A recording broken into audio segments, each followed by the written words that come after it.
Assalamualaikum warahmatullahi wabarakatuh. Waalaikumsalam warahmatullahi wabarakatuh. Alhamdulillahirabbil alamin wa bihi nasta'inu ala umuri dunya waddin. Wassalatu wassalamu ala asrofil anbiya'i wal mursalin wa ala alihi wa sahbihi ajma'in. Amma ba'du. Wa ala alihi wa sahbihi ajma'in itu menunjukkan perbedaan kita dengan Syiah. Kalau kita salawat terus ditambah dengan wa ala alihi wa ashabihi ajma'in, artinya salawat kita minta pada Allah juga terhadap semua sahabat seluruhnya. Syiah nggak mau, maunya Abu Bakar, Umar, Utsman dan Aisyah masuk neraka. Beda ya. Jadi kalau ada ajma'in itu sifatnya kita berarti bukan Syiah. Kita Ahlussunnah wal Jamaah. Oke? Ya. Ini saya kasih dulu. Kalau Bapak belum tahu jadi tahu kan? Hidayah. Udah mati tuh. Iya. Orang soleh buru-buru mati, Pak. Iya, dan orang-orang yang mengikutinya. Semuanya. Ya. Jadi perlu Bapak tahu kalau nggak pakai itu salawatnya, ya, padahal menyebut sahabat, maka bisa kita curigai dia. Ada sahabat-sahabat yang dia tidak mau untuk dimuliakan, ya.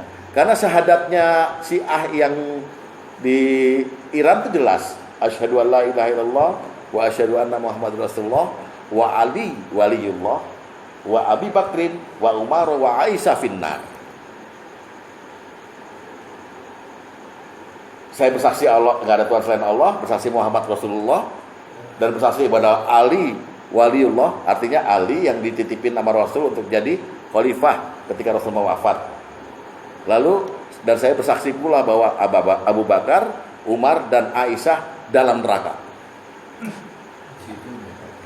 Ya, itu syahadatnya. Lu baru tahu kan? Soleh banget udah. Iya. Udah ini baru mulai gua ya. Oke.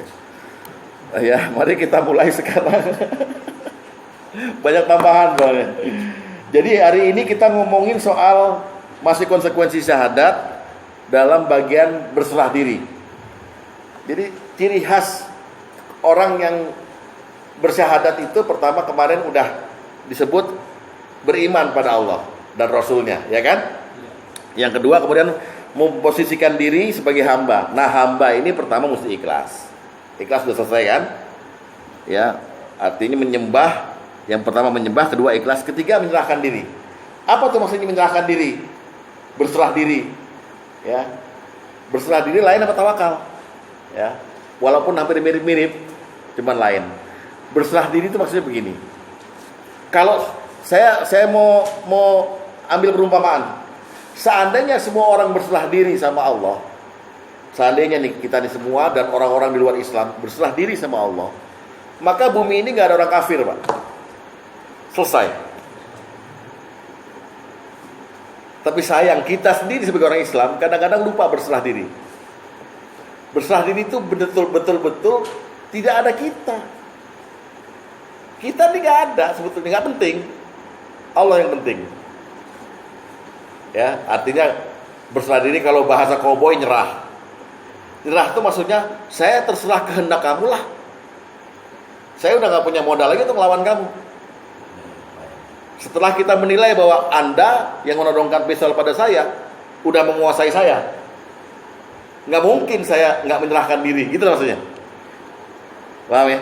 Kalau untuk penjahat dia udah ketangkep, udah ketahuan salahnya, ya udah saya serahkan diri saya. Nah, ini kita sekarang namanya berserah diri. Di makam bapak saya di Karet di Fat. Sebelum beliau meninggal, beliau pesan nama saya. Saya umur 16 tahun. Tulis di makam saya, jangan seperti orang lain tuh. Ada Bismillahirrahmanirrahim, Inna lillahi wa inna ilaihi raji'un gitu. Tulis di atasnya. Sebelum tulis Pak Lut Soekarjo itu, bapak saya. Hanya kepadamu lah aku berserah diri.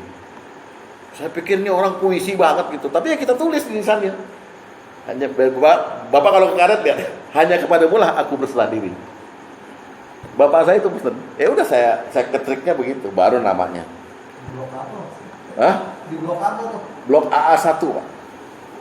Yang dekat pompa air. Hanya kepadamu aku berserah diri. 2 tahun kemudian saya mendalami agama umur 18. Sampai puluhan tahun baru saya ngerti. Jadi penyerahan diri kita ini merupakan konsekuensi kita nih, asyhadu alla ilaha illallah wa asyhadu anna muhammadar rasulullah. Dalam sebuah ayat di Al-Qur'an kan Allah menerangkan begini. Allah ngomong sama Muhammad sallallahu alaihi wasallam. Ya. Ngomongnya begini. Wa ma arsalnaka illa rahmatan lil alamin. Ini kan kita sering bilang nih, Islam itu agama rahmatan lil alamin. Sebenarnya aslinya Allah ngomong begini, tidak aku utus kamu Muhammad terkecuali akan menjadi rahmat bagi seluruh alam. Itu diomongin langsung oleh Allah kepada Muhammad. Habis Allah ngasih jabatan itu bahwa Anda saya utus sebagai rahmat bagi seluruh alam. Maksudnya begitu Anda saya utus, itu dampaknya diutusnya Anda itu alam ini dapat rahmat dari saya semuanya. Asal syarat ini, kul Muhammad, kul katakan Muhammad, innama yuha ilayya. Jadi kamu katakan pada orang-orang semuanya bahwa telah diwahyukan padaku. Jadi ini syaratnya supaya dapat rahmat nih ya. Karena aku tidak utus kamu kecuali untuk rahmat lil alamin. Tapi syaratnya kamu ngomong sama orang-orang, kul innama yuha ilayya annama ilahukum ilahu wahid. Bahwa hanya Allah lah Tuhanmu yang satu. Simpel itu syaratnya. Iya, simpel syaratnya itu doang. Fahal antum muslimun, dan hendaknya kamu berserah diri gara-gara Allah itu satu. Perintah ini. Jadi kalau Anda semua ngikutin perintah ini, berserah diri, rahmat semua ini. Habis gak ada orang kafir. Cuman sayang orang sombong-sombong Pak. Di statusnya Pak Luli disebut, makin orang banyak uang makin banyak ngatur. Iya Pak, ada di status WA. Benar itu rumusnya. Nah, jadi itu ayat jelas. Wa ma arsalnaka illa rahmatan lil alamin. Dan tidak aku utus kamu Muhammad kecuali untuk rahmat bagi seluruh alam. Tapi kul, katakan Muhammad, innama yuha ilayya, telah diwahyukan kepadaku, annama ilahukum ilahu wahid, fahal antum muslimun, bahwa Tuhanmu adalah Tuhan yang satu, maka hendaknya kamu berserah diri semuanya. Surat Al-Anbiya 107 dan 108. Buka. Surat 21 ayat 107 dan 108.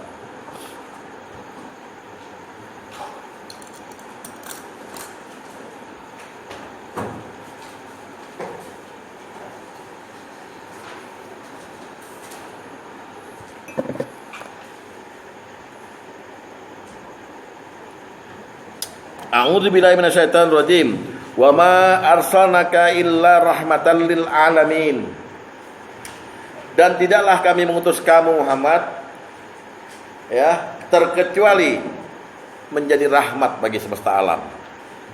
Oleh sebab itu, untuk supaya aktif tuh rahmat untuk semesta alam, ya gara-gara kehadiranmu tak utus, qul katakan Muhammad, innama yuha ilayya, telah diwahyukan padaku, annama ilahukum ilahu wahid, bahwa Tuhanmu adalah Tuhan yang satu. Fahal antum muslimun. Muslimun di sini artinya berserah diri. Hendaknya kamu berserah diri kepada Tuhan yang satu itu. Jadi muslimun yang kedua, sebelumnya muslimun artinya apa? Tunduk dan patuh. Yang kedua berserah diri. Nanti yang ketiga ada, yaitu Islam. Artinya apa yang ketiga? Selamat. Ini dulu yang berserah diri. Jadi ini perintah Pak Muhammad, kamu bisa aktif jadi rahmat bagi seluruh alam. Kamu pun udah meninggal, tetap apa yang kamu lakukan, sunnahmu segala macam jadi rahmat bagi seluruh alam. Asalkan orang-orang mengikuti perintah ini. Fahal antum muslimun, maka hendaknya kamu berserah diri. Paham? Ya. Jadi kita diperintah sekarang berserah diri. Men nggak tahu caranya kan? Ntar saya kasih tahu caranya. Ya. Begitu Bapak ngerti kan Bapak dapat hidayah, ya kan? Yang ngasih hidayah lebih gila lagi kan? Allah, udah bilang orang soleh ya. Nah, dasarnya ini Rasulullah kemudian nekat, Pak. Waduh, tugas saya jadi rahmat bagi seluruh alam. Nekat. Dia kumpulin ahli kitab. Di Mekah loh ini. Kumpulan. Sini ahli kitab. Ahli kitab itu adalah tokoh-tokoh Yahudi dan Nasrani yang dulu megang Taurat sama Injil. Sedangkan di dalam Taurat sama Injil itu tertulis bahwa akan ada nabi terakhir namanya Ahmad. Tapi yang namanya ahli kitab selalu menyembunyikan itu. Mereka tahu Allah itu satu. Mereka tahu di kitabnya ini. Cuman begitu ahli kitab yang ada di zaman Nabi, mereka nggak mau ngakuin Nabi Muhammad. Sehingga masih disebut golongan non-muslim. Tapi ahli kitab. Dipanggil ahli kitab semua. Lalu diceramain sama Nabi. Lihat baik-baik. Hai ahli kitab, ya ahlal kitab. Ya. Ta'alau ila kalimatin sawa bainana wa bainakum. Sini, kita ambil satu kalimat yang sama kamu sama saya. Satu persepsi. Sini. Lihat baik-baik. Ya. Ala na'budu illallah wa la tusyriku bihi syai'an. Bahwa Allah itu kita mesti menyembah Allah yang satu dan jangan mensyirik. Ya. Syaratnya itu. Terus wala tatakhiza ba'duna ba'don arbabam min dunillah. Dan kita enggak pernah akan menjadikan barang-barang ini jadi Tuhan. Apapun enggak akan gitu. Jadi Rasulullah disuruh ngomong sama orang-orang ahli kitab. Sini. Talau ila kalimatin sawa. Ayo kita setuju dengan satu kalimat yang sama. Kamu sama saya. Tauhid. Bahwa kita enggak akan menyembah Tuhan selain Allah. Dan kita nggak akan membuat tandingan-tandingan ya kepada Allah, nggak akan syirik padanya gitu. Berat nggak? Berat ngomong begitu karena pada saat itu sudah ada golongan orang-orang yang sudah teracuni oleh tahun 325 itu loh, bahwa Nabi Isa diangkat jadi Tuhan, ya kan? Trinitas. Sedangkan ahli kitab itu tahu bahwa nggak setuju sebetulnya, tapi udah tercampuri urusannya begitu. Makanya Rasulullah berat. Allah firmankan lagi, fa'in tawallau, kalau mereka nggak mau, fakul ishhadu bi anna muslimin, saksikan kami orang yang berserah diri. Oh, muslimin berserah diri. Surat Ali Imran ayat 64. Buka.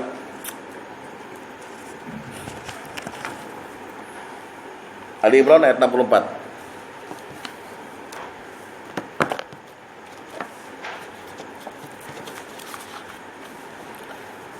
Ya, ini adalah pidato Rasulullah di hadapan orang-orang yang tidak mau diajak Islam, namanya ahli kitab. Ngomongnya gimana? Kul, katakan Muhammad kepada mereka, ya ahlal kitab, wahai ahli kitab, ta'alau, terus ila kalimatin sawa'im bainana wa bainakum. Mari kita capai kesepakatan satu kalimat yang sama antara kita dengan kamu. Yaitu kalimatnya apa? Alla na'budu illallah wa la tusyrika bihi syai'a. Yang pertama kalimatnya adalah bahwa kita tidak akan menyembah selain Allah dan kita tidak syirik, ya, mensyirikkan Allah dengan satu pun. Yang kedua, wala yattakhiza ba'duna ba'dan arbabam min dunillah. Dan kita juga tidak akan menjadikan satu sama lain Tuhan-Tuhan selain Allah. Ini berat nih kalimat nih. Karena Muhammad berusaha membongkar ketuhanan mereka. Makanya Allah hibur, fa in tawallau, kalau mereka nggak mau dengan kalimat itu, ya, katakan lagi Muhammad, faqulu, katakan, ishhadu bi anna muslimun, saksikan kami orang muslim, kami orang yang berserah diri. Jadi kita ini udah diwakilkan oleh Rasulullah bahwa kita orang yang berserah diri. Cuman caranya kagak tahu kan begitu. Ya kan? Apa tuh berserah diri? Ngapain maksudnya diri kita diserahkan pada Allah? Iya apa gitu? Ya, saya jelaskan. Sampai sini. Syarat berserah diri pertama, kita tetap ngakuin la ilaha illallah, ya. Artinya la ilaha illallah tuh la ma'bud illallah, enggak ada yang disembah selain Allah, ya. La ilaha illallah. Syarat kedua, bukan syarat sebetulnya. Apa yang menyebabkan kita harus berserah diri? Satu, bahwa Allah itu satu. La ilaha illallah. Yang kedua, bahwa Allah itu yang memiliki segalanya. Yang ketiga, Allah yang memelihara kita, yang memberi kehidupan pada kita, yang memberi peralatan pada kita, yang memberi kesempurnaan nikmat pada kita. Jadi hanya simpel aja. Kita berserah diri gara-gara kita nggak punya apa-apa, nggak bisa apa-apa, maka kita sadar bahwa Allah yang ngasih kita apa-apa, Allah yang punya apa-apa. Itu namanya berserah diri. Berserah diri ini efeknya nggak sombong orang, Pak. Mau kaya apa, atau juga nggak selalu sedih kalau dibikin miskin oleh Allah. Ya udah takdir Allah begini, Allah yang berkehendak saya miskin. Ya, terutama kalau bini ngomel, Pak kerjaan apa Pak? Ya udah tahu, udah pensiun lagi kan, Allah berkehendak begini. Ya, itu boleh, itu berserah diri namanya. Ya, dapat ilmu dia langsung diomongin di rumah. Justru Mas saya udah nggak kerja, pelayanannya lebih banyak. Nah, itu namanya orang soleh. Surat An-Naml ayat 91. Surat 27 ayat 91.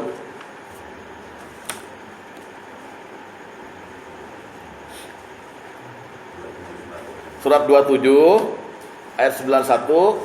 Tolong dilihat semua, dibuka semua, udah ketemu? Udah Pak Tom, udah ketemu?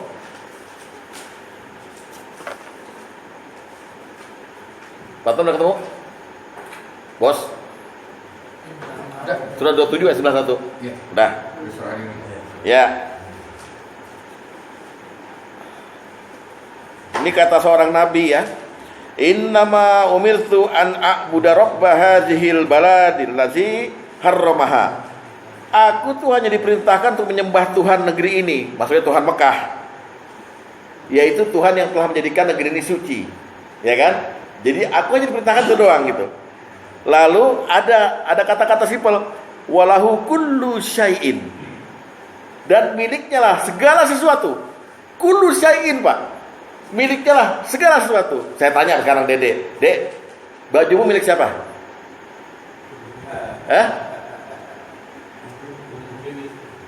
Bajumu itu milik siapa?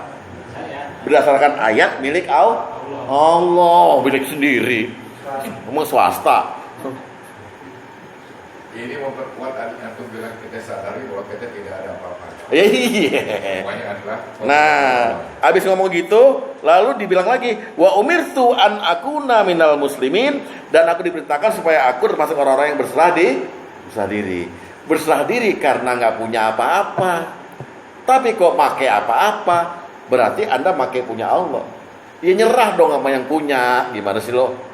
Malah sombong. Ya enggak? Jadi kalau Allah bilang begini, wa alahi yang soal haji itu wa ilahi alan nasi hijul baiti man istata'a ilaihi sabila. Dan aku wajibkan haji pada manusia untuk pergi ke sana gitu. Tapi yang nggak mau, barang siapa yang nggak mau, kafir gitu. Allah Maha Kaya. Itu sindiran keras tuh Pak. Maksudnya begini, kalau udah punya harta, disuruh haji nggak berangkat gitu, itu duit siapa? Kata Allah begitu. Duit saya. Allah Maha Kaya lagi Maha Terpuji. Paham nggak? Jadi Anda sekarang memang kita boleh selalu, misalnya dalam zakat, kan zakat tuh pengertiannya harta milikmu gitu ya. Tapi milik, maksudnya milik pinjaman. Kita ini dipinjam, dipasrahin sama Allah, minjem lagi. Kalau pakai ilmu hakikat, ya ini saya kasih tahu nih. Bapak kalau kaya itu, bapak tuh diberikan harta banyak diberi jabatan tapi nggak kelihatan jabatannya, disuruh jadi pusat bantuan sosial pada sekeliling Bapak. Kepala BLT Pamulang, wah orang kaya, itu maksudnya. Tapi kita nggak mau. Kita maunya, ini sodako 2,5%, baik, nah yang ini milik saya. Bukan. Karena Rasulullah bilang, yang jadi milikmu itu apa yang kamu pakai dan yang kamu makan dari tenggorokanmu, itu yang milikmu. Lainnya lebihan. Simpen boleh, tapi ingat orang, paham? Wah itu. Jadi berdasarkan ini, ayat ini, Allah punya segalanya. Lalu Li, Butari di rumah punya siapa itu? Punya Allah. Bapak kita, ibu kita punya siapa? Nah, kalau mereka meninggal dunia, kita ngomongnya apa? Innalillahi, sesungguhnya semua milik Allah dan akan kembali padanya. Bapak kita milik Allah. Diri kita milik siapa? Itulah orang Madura benernya. Bikin warung di atas got di Pondok Indah. Ini tanah saya. Ini milik Allah, Pak. Bener tuh orang Madura. Paham? Jadi nyerah, Pak. Makanya dibilang, aku diperintahkan menyembah Allah, Tuhan yang punya Mekah, Allah yang udah mensucikan Mekah ini, ya kan? Lalu ada kata-kata walahu kullu syai'in. Allah itu yang punya Mekah, punya segalanya, segala sesuatu. Ya hitung aja segala sesuatu yang nggak kamu bayangkan dalam otakmu, Pak Sep. Contoh, ya, Allah yang memiliki cacing di bawah batu. Cacing itu punya jantung, Pak. Jantung itu ya punya urat. Urat itu punya bakteri gitu. Itu orang yang nyiptain, orang yang punya tuh. Kita nggak tahu kan, nggak tahu.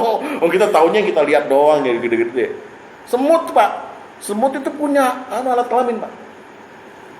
Semut itu punya RT, punya istri, punya anak. Itu orang yang punya semua. Bayangkan kekayaannya. Ya, gitu caranya. Jadi, oh ya dia maha luas. Allahu Akbar. Allah maha besar. Berserahlah diri kita padanya. Ya udah, saya nggak punya apa-apa. Kalaupun saya sekarang punya apa-apa, itu kan punyamu. Mana ada orang sombong kalau sadar begitu? Saya tanya. Nah, berserah diri itu termasuk menghilangkan kesombongan total. Nggak ada. Malaikat aja yang mau coba-coba protes, langsung dibilang, aku lebih tahu apa yang kamu tidak tahu. Ini alamu bala tak lamun. Langsung bilang, subhanaka la ilma lana illa ma'alamtana. Kami ini nggak punya ilmu kecuali yang kamu ajarin. Ya, jadi kita semua melarat. Inilah makna dari surat Fatir. Ya ayyuhan nas innama antumul fuqara ilallah wallahu ghaniyun hamid. Wahai manusia, kamu tuh semuanya fakir. Ya, butuh pada Allah dan Allah Maha Kaya lagi Maha Terpuji. Itu maksudnya. Paham? Yang ketiga yang menyebabkan kita mesti berserah diri. Allah itu nggak cuma memiliki, tapi Allah tanggung jawab. Allah yang nyediain semua kebutuhan kita. Itu. Kalau nggak betul nggak di sini. Ya. Surat An-Nahl ayat 81. Surat An-Nahl ayat 81. Hanya Bapak jangan minta rincian. Ini Allah cuma mewakilkan kepada beberapa benda aja ya. Surat An-Nahl ayat 81. 81. Ya. Surat 16 ya. Pak Asep ini kurang lengkap ya. Jadi jahe merah itu bawain rotinya sama pacar Cina, si koteng, Pak. Sama kacang dikit. Ustaz gak puas. Dia elah dibahas. Orang gue supaya gak ngantuk kok. Ya udah ya. Wallahu ja'ala lakum mimma khalaqa apa tuh? Dilalan, ya. Dan Allah jadikan kamu bagimu tempat bernaung, ya. Wa ja'ala lakum minal jibal, dan dari apa yang telah Dia ciptakan ya. Terus dan Dia jadikan bagimu tempat tinggal di gunung-gunung, ya. Dan Dia jadikan bagimu pakaian. yang memeliharamu dari panas dan pakaian besi yang memelihara kamu dari peperangan. Ya, jadi ini cuma perwakilan dari benda-benda yang kita pakai lah, istilahnya ya. Ya, sekarang mobil segala macam itu. Lalu dibilang ditutup dengan berkata gini. Ditutupnya perkataannya mana tuh? Kadzalika yutimmu ni'matu 'alaikum la'allakum tuslimun. Demikianlah Allah menyempurnakan nikmatnya atasmu agar kamu berserah diri. Jadi maksudnya Allah tanggung jawab gitu loh, Pak. Nggak ada orang yang betul-betul nggak makan, nggak ada. Itu di Afrika, di Ethiopia kan bisa kelaparan puluhan tahun. Itu karena dijajah, Pak. Karena diblokir. Aslinya orang nggak kerja makan, Pak. Yakin. Makanya yang ngarang Al-Hikam tuh, Syekh Ibnu Athaillah Al-Askandari, saking percaya bahwa kita mesti berserah diri dan Allah tanggung jawab, dia pengen ngetes. Saya tuh biasa sarapan dikasih rezeki sama Allah jam 7. Ya. Makan siang jam 12. Coba saya pengen tahu, karena dengan saya berserah diri, rezeki datang sendiri. Nggak usah saya usaha. Coba saya tes, dia masuk hutan, masuk gua, diem aja, pengen tahu jam pas saya makan siang datang nggak rezeki gitu. Tiba-tiba hujan deras, ada orang numpang ke gua itu sama-sama. Lihat dia begitu, oh ini orang udah lama nih kelaparan, ya disuapin. Coba dia diem aja, bikinin susu diem aja gitu. Akhirnya saking diemnya menahan ketawa, dia ketawa juga gitu. Bener-bener Allah nih, nggak lewat saya kerja, tetap aja ada yang datang rezeki gitu. Jadi begitu. Asyakku fi rizki, syakku fi razik, kata Rasulullah. Ragu terhadap rezeki, ragu terhadap Allah. Begitu kita ragu terhadap Allah, wah, gue sempit nih rezeki, disempitkan. Hati. Nah, di sini di ayat ini disebut Allah punya segalanya, Allah tanggung jawab segalanya. Ya udah, maksud nggak mau nyerah juga, kelewatan. Ya nyerah dong, berserah diri, nyerah dah. Kalau gitu saya akan tunduk dan patuh Islam, ya kan? Ada tunduk dan patuh, akan nyerah. Jadi kan kita beragama protes kadang-kadang, sholat mulu, ngaji mulu, kapan dunianya itu? Dan nikmat mana lagi yang pro? nah, Fabi Ayi ala Rabbikum, orang soleh bener. Sugeng Soleh Purwanto. Ya Pak, jadi yang belum berserah diri itu, ciri khasnya adalah dia masih bahas dirinya, Pak. Ya ini rezeki begini nih, bisa ada mobil 2, ini kan saya usaha, Pak. Udah 30 tahun saya kerja. Sirik Pak ngomong gitu Pak, gara-gara kita nggak berserah diri. Apa keberatannya ngomong Allah yang kasih? Apa keberatannya? Yang keberatannya bahwa ngomong Allah yang kasih, kalau di sini ada, maju sini Pak. Biasa jejelin ini nih. Nggak komplit memang, tapi saya jejel. Nggak ada kacangnya. Ya Pak, itu Pak. Jadi konsekuensi syahadat Bapak ngakuin kita tidak memiliki apa-apa dan kita dipelihara, ditanggung-jawabi oleh Allah hidup kita ini. Makanya orang yang udah ngomong begitu, mati nggak takut. Waktu hidup Tuhannya ya Allah. Waktu mati pasti Allah juga tanggung jawab. Tuhannya juga Allah juga, iya nggak Pak? Hah? Ada yang kubur Pak. Bukan soal itu. Orang yang takut mati kan bilang, ntar sore ketemu Pak Lampir nggak ya?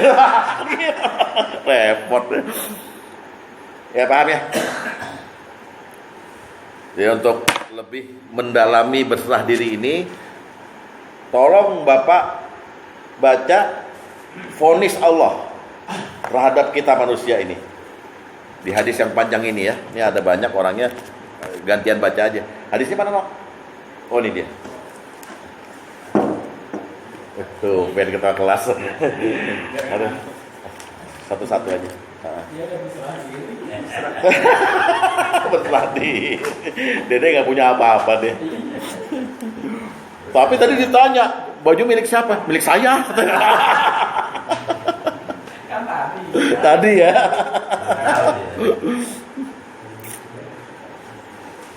Ya. Itu tauhid tuh. Oh. Dipelajarin dengan baik. Ya, mulai dari yang pertama Pak Tom. Yang pertama saya dulu dari Abu Dzar Al-Ghifari radhiyallahu anhu dari Rasulullah SAW. Sebagaimana beliau meriwayatkan dari Rabb-Nya Azza wa Jalla bahwa dia berfirman. Jadi Allah berfirman dalam hadis qudsi ini, ya. Ini hadis Muslim ya. Oke, pertama Pak Tom. Ini perkataan Allah pada kita nih ya. Baca kan? Iya. Auzubillahi minasyaitonir ya ibadi inni haramtul dzulma ala nafsi wa ja'altu bainakum muharraman fala tadzalamu. Wahai hambaku, sesungguhnya aku telah mengharamkan kezaliman atas diri dan aku telah menetapkan haramnya Kezaliman itu kezaliman di antara kalian. Maka janganlah kalian saling berlaku zalim. Oke, jadi Allah mau bilang bahwa beliau itu tidak pernah zalim pada hambanya, maka kamu jangan ikut-ikut zalim sama sesama hamba. Jangan zalim dulu. Yang penting zalim itu gini loh Pak, Anda merugikan orang.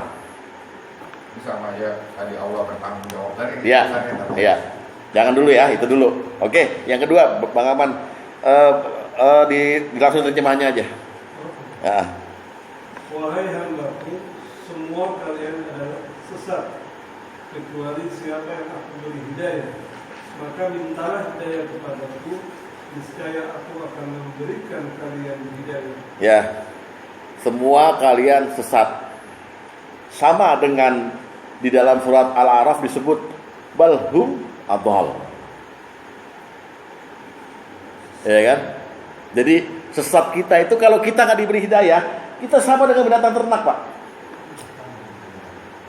Bapak lihat ke penjagalan sapi, ya. Ini sapi ini jalan mau dipotong, dikasih rumput, makan aja dia, nggak takut, karena dia nggak ngerti, nggak paham. Nah, paham tuh namanya hidayah. Lalu Allah di sini tulis, kalian semua sesat tuh, terkecuali siapa yang aku hidayah, maka mintalah hidayah padaku supaya nggak sesat. Paham? Di sini lagi kita nggak punya apa-apa, Allah kasih hidayah. Oke? Terus Iskandar. Wahai hambaku, kalian semuanya kelaparan kecuali siapa yang aku berikan kepadanya makanan. Maka mintalah makan kepadaku, niscaya aku berikan kalian makanan. Ya. Jadi jangan bilang kapan Allah kasih makanan pada saya, bukan. Allah bilang berikan makanan, maksudnya Allah berikan kita kemampuan mencari makan. Nah, karena ada yang nggak diberi kemampuan mencari makan. Wahai hambaku, kalian semua kelaparan, maka aku berikan kalian ilham untuk bisa mencari makanan. Itu namanya Allah memberikan makanan. Ada aku kelancaran urusan kalian kerja tuh maksudnya. Ya Allah lancarkan aku supaya aku bisa bertanggung jawab atas istriku dan anakku, memberi makan mereka. Itu akhirnya kita lihat yang memiliki siapa? Allah, kita yang suruh minta. Kita suruh minta. Kalau bapak sombong gengsi, bapak minta. Nah, gue besok gue teken aja berapa lembar kwitansi beres. Wah, ya itu dia. Itu namanya Fir'aun. Udah jelas? Terus Pak Asep. Wahai hambaku, kalian semuanya telanjang kecuali siapa yang aku berikan kepadanya pakaian. Maka mintalah pakaian kepadaku, niscaya aku berikan kalian pakaian. Bayangkan ini kan sama dengan yang tadi di ayat ini kan, bahwa Allah menurunkan pakaian yang untuk memelihara kita dari peperangan dan sebagainya. Bayangkan tuh Pak, maksud Allah yang maha kuasa, maha kaya ngomong detail soal pakaian, ngapain sih? Maksudnya Allah melindungi Anda dari iklim, dari cuaca ini. Ya, dengan pakaian itu. Jadi orang dikasih otak nih mikir, oh iya kalau kedinginan pakai Tapi intinya mintalah pakaian. Nah. Kalau orang nyuruh minta kayak Pak Tom, tolong minta sama saya dong duit.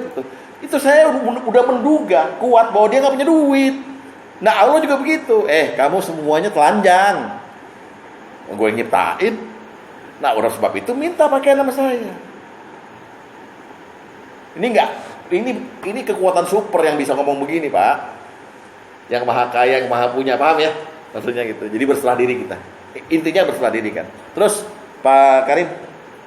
Wahai hambaku,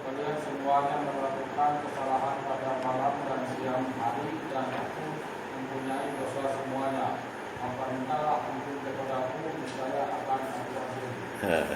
Ini jarang yang mau dosa punya, tapi keinginan buat minta ampun jarang. Coba yang setuju angkat tangan. Yang setuju angkat tangan. Istighfar itu sebenarnya ibadah yang wajib tiap hari, Pak. Malu kita sama Rasulullah. Rasulullah itu orang yang maksum, nggak punya dosa, tapi dia bilang fa inni astaghfiru wa atubu ilaihi fi yaumin mi'atan marrah. Saya itu nabi, tapi saya itu setiap hari istighfar dan bertobat kepada Allah 100 kali. Setiap hari. Kita, Pak, apalagi dosa ini, dosa mata. Berat. Dosa mata. Kalau gini istighfar boleh. 100 kali lihat. Ya. 30 ya. Jadi kita ini sama Allah ditelanjangin. Kita makhluk salah. Nah, untuk kamu supaya bisa bersih di hadapan saya, ayo minta ampun. Gitu. Kita suruh minta terus.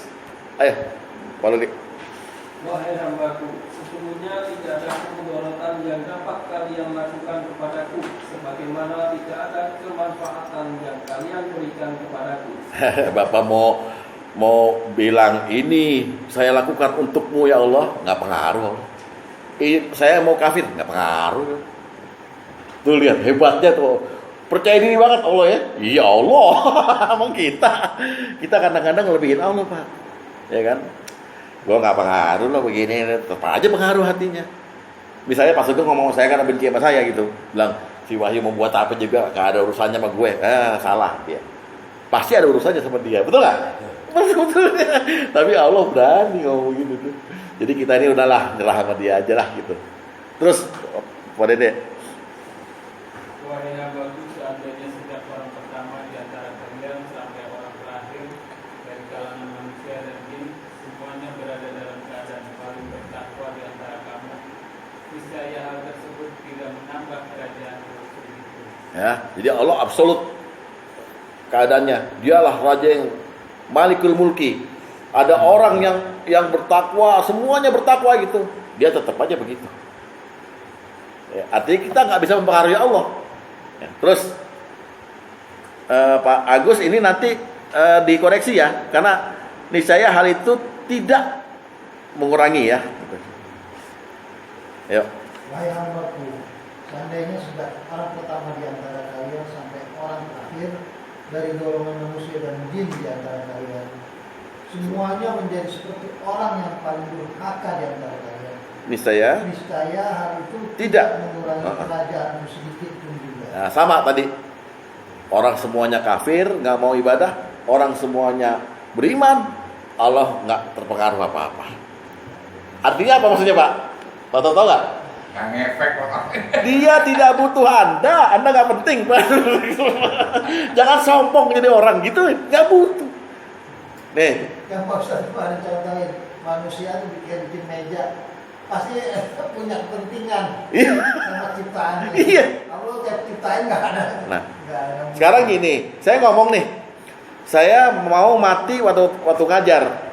Ada orang yang bilang jangan mati dulu, kata gitu. Mikir dong, apa saya betul-betul penting? Jangan-jangan hidup saya nggak penting. Dan paling utama nggak penting di hadapan Allah. Karena kalau saya mati, banyak gantinya. Allah ciptain lagi gantinya. Titik udah. Gitu loh, Pak. Jangan sombong. Paham? Tapi di sini nggak ada gantinya emang. Bego-bego. Bentaran gue naikin gitu lagi. Iya. Udah itu soal kafir. Pak Ino. Saya baru seandainya sejak orang pertama di antara kalian sampai orang yang terakhir semuanya berdiri di bawah sebuah bukit, lalu kalian meminta kepadaku, lalu setiap orang yang meminta aku penuhi, niscaya hal itu tidak mengurangi apa yang ada padaku kecuali bagaikan sebuah jarum yang dicelupkan di tengah lautan. Jadi ini lambang bahwa Allah punya segalanya, gini loh maksudnya.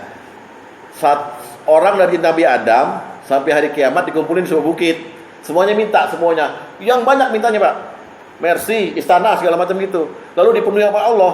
Kekayaan Allah nggak berkurang, terkecuali kurangnya itu hanya kayak jarum dimasukin ke laut luas nih. Lalu diangkat jarumnya, air yang netes di jarum itu kekayaan yang diberikan pada makhluk semua. Sisanya masih punya Allah. Paham? Oh, jadi minta sama dia, jangan minta sama orang, Pak. Ada nggak? Ada rezeki nggak? Gue lagi ini nih. Lagi apa nih? Ada rezeki nggak? Ya. Bilangin tuh Pak Artono. Apaan tuh? Iya. Artono BCA. Jarum. Kenal saya. Dia kalau apa-apa nyindir gue. Gue kan cuman kacung di sono. Terakhir, wahai hambaku, sesungguhnya semua perbuatan kalian akan diperhitungkan untuk kalian. Kemudian diberikan balasannya.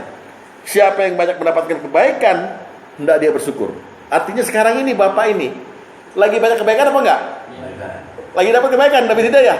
Bersyukur, alhamdulillah. Tapi barang siapa yang menemukan selain kebaikan itu, jangan ada yang dicela kecuali dirinya sendiri, karena berarti dirinya sendiri malas untuk mencari hidayah. Ustadz nih kalau bukan di sini tidur, kalau bukan di sini. Paham ya?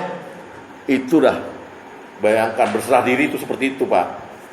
Nyerah jadinya. Yang dibahas jadinya Allah, bukan dirinya. Makanya kalau lihat orang sedih itu bingung saya. Kenapa kamu sedih? Ya begini nasib gue. Emang lo penting gitu. Ya enggak? Emang lo penting. Jangan bahas diri sendiri, bahas Allah.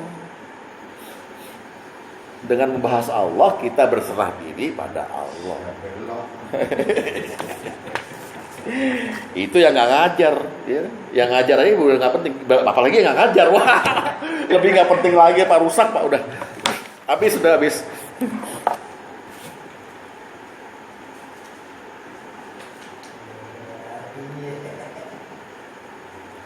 Jadi berserah diri itu diperintah. Caranya berserah diri setelah kita tahu bahwa kita nggak ada apa-apanya, maka ikuti Allah, gitu aja. Karena orang yang nggak berserah diri, orang yang nggak pernah berserah diri, nggak mau melibatkan Allah dalam hidupnya gitu loh, itu nanti nyeselnya 3 kali, Pak. Dia nyeselnya 3 kali. Nyesel pertama pada waktu dicabut nyawa, dia akan bilang begini, nyesel saya nggak pernah beribadah dan saya ngeledekin agama terus. Agama diledek, Pak. Jadi agama tuh ya kayak sekarang kan Islam kan dicemooh sama orang Islam sendiri kan. Ya, satu. Kemudian pada waktu dia dibangkitkan, dia akan nyesel lagi. Dia akan bilang, kalau dulu aku dikasih hidayah, pasti aku bertakwa. Ini Quran yang ngomong nih, Pak. Jadi pertama nyeselnya pada waktu dia diambil nyawa, dia bilang, kalau dulu dia nyesel karena dia nggak tekun ibadah dan dia selalu meledek Islam itu. Yang kedua, dia nyeselnya dia bilang begini, kalau dulu Allah kasih hidayah ya saya bertakwa. Dulu Allah nggak kasih hidayah sama saya. Coba tuh, Allah dituduh, kan mesti minta hidayah. Paham nggak? Yang ketiga dia nyeselnya, kalau saya boleh balik ke dunia, ini di neraka nih, boleh balik ke dunia, pasti saya orang baik. Makanya Allah bilang, kamu cepat-cepat berserah diri sama saya, jangan sampai kamu ngomong 3 ini. Jadi Allah sendiri yang bilang gitu. Ya, kita buka ayatnya. Az-Zumar 53 sampai 58. Surat 39. Surat 39 ayat 53 sampai 58.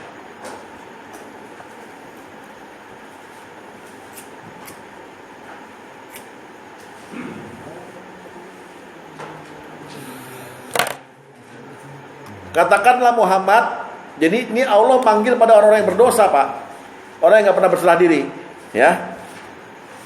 Hai hamba-hambaku yang melampaui batas terhadap diri mereka sendiri, janganlah kamu putus asa dari rahmat Allah, ya. La taqnatu min rahmatillah.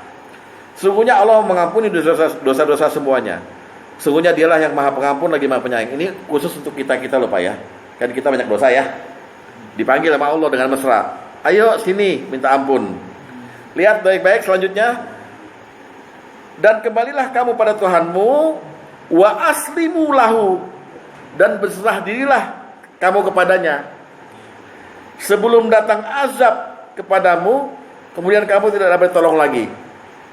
Para mufasir mengatakan azab ini adalah azab kematian.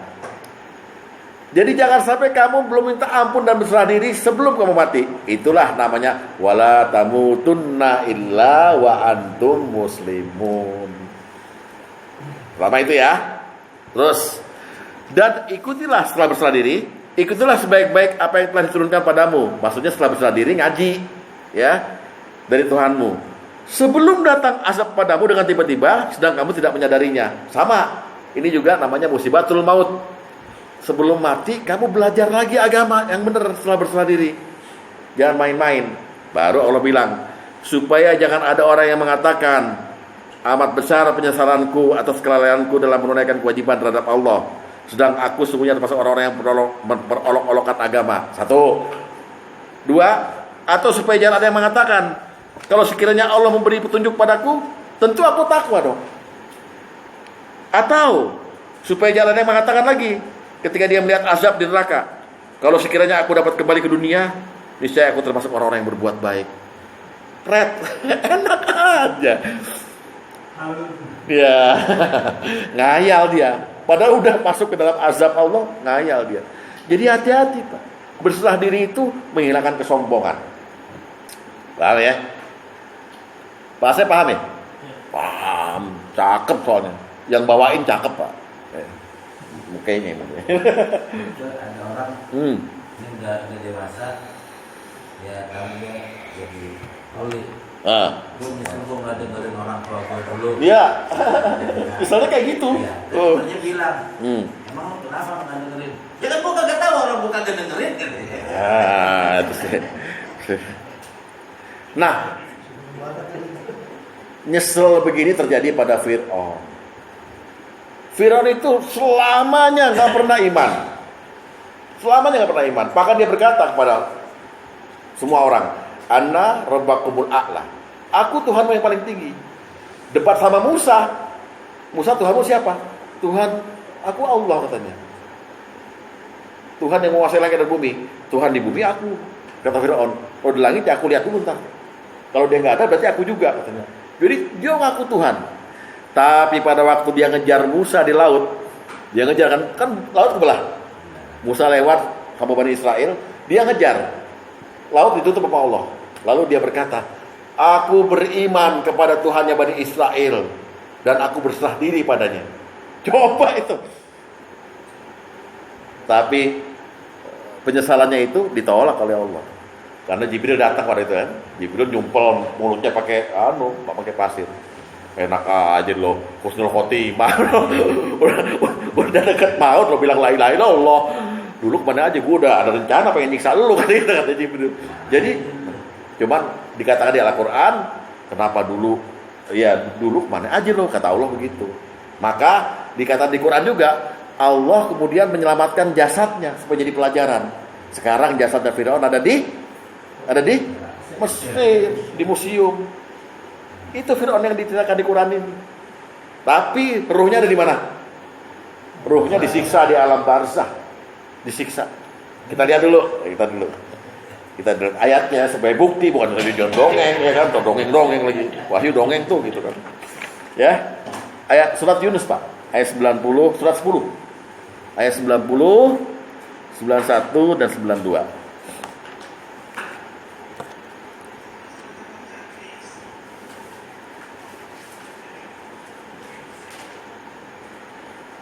Ya, langsung ya. Dan kami selamatkan Bani Israel dengan melintasi laut. Kemudian Fir'aun dan bala tentaranya mengikuti mereka untuk menzalimi dan menindas mereka. Sehingga ketika Fir'aun hampir tenggelam, ya, udah mau mati nih, dia berkata, amantu annahu la ilaha illallazi amanat bihi banu Israel wa ana minal muslimin. Aku percaya, beriman bahwa gak ada Tuhan selain Tuhan yang dipercaya oleh Bani Israel, dan aku termasuk orang-orang yang berserah diri. Fir'aun ngomong gitu. Lalu dibilang sama Allah, mengapa baru sekarang kamu beriman? Padahal sesungguhnya engkau telah durhaka sejak dulu, dan engkau termasuk orang-orang yang berbuat kerusakan. bahasanya Pak Sugeng, kemana aja lo, kan gitu ya. Nah, lalu kata Allah, maka pada hari ini kami selamatkan jasadmu agar engkau dapat menjadi pelajaran bagi orang-orang yang datang setelahmu. Tapi kebanyakan manusia tidak mengindahkan tanda-tanda kekuasaan kami. Dari ayat ini, maka kita mesti berakidah bahwa Fir'aun sekarang badannya di mana? Diselamatkan Allah di Mesir, di museum. Bapak bisa lihat, bayarnya $10 Pak. Ya. Bayar. Kan itu di museum. Iya bayar gitu. Ya pakai peti kaca. Bayar Pak, pesawatnya juga bayar, punya mbahnya. Terus suka gratis. Nah tapi sekarang ruhnya ada di mana? Di alam barzah. Disiksa oleh Allah. Siksaannya bukan siksaan pakai pedang, pakai apa? Siksaannya melihat video dirinya di neraka. Dirinya sendiri di neraka. Nanti pada waktu hari kiamat diperintahkan kepada malaikat, masukkan dia dan pengikutnya ke neraka semuanya. Itu Quran yang bicara. Jadi melihat siksaan itu siksaan Pak. Melihat siksaan, saya beginilah, saya ini ke dokter gigi, ya kan? Ke dokter gigi, gitu. Saya giliran pertama, saya teriak, aduh, gitu misalnya. Itu yang lain lihat siksaan kan? Waduh, gue gimana ntar gitu. Nah, melihat, mendengar siksaan juga siksaan. Ya, surat 40 ayat 45 dan 46. Surat Al-Ghafir ayat 45 dan 46.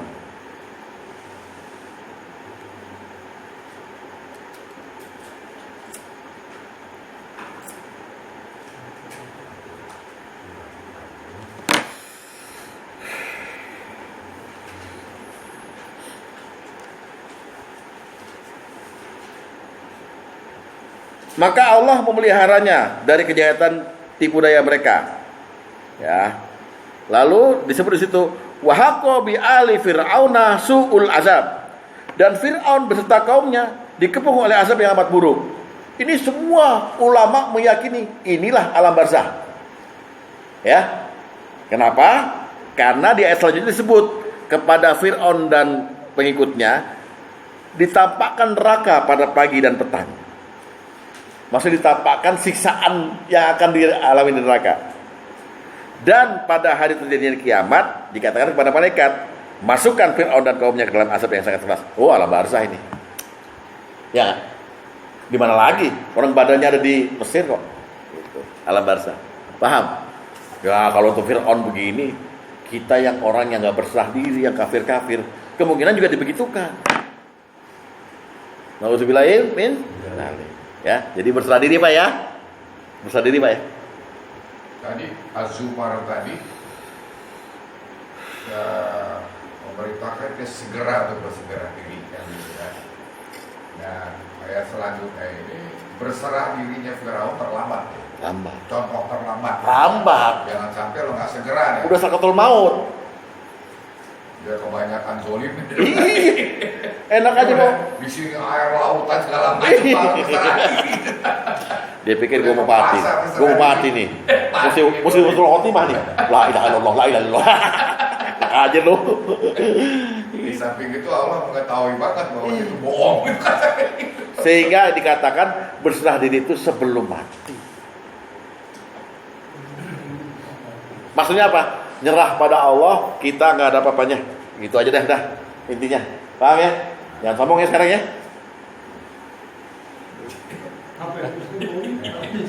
Apa? Banyak ilmu, harta, ya. Ya kalau orang melarat begini emang nggak ada yang sombong.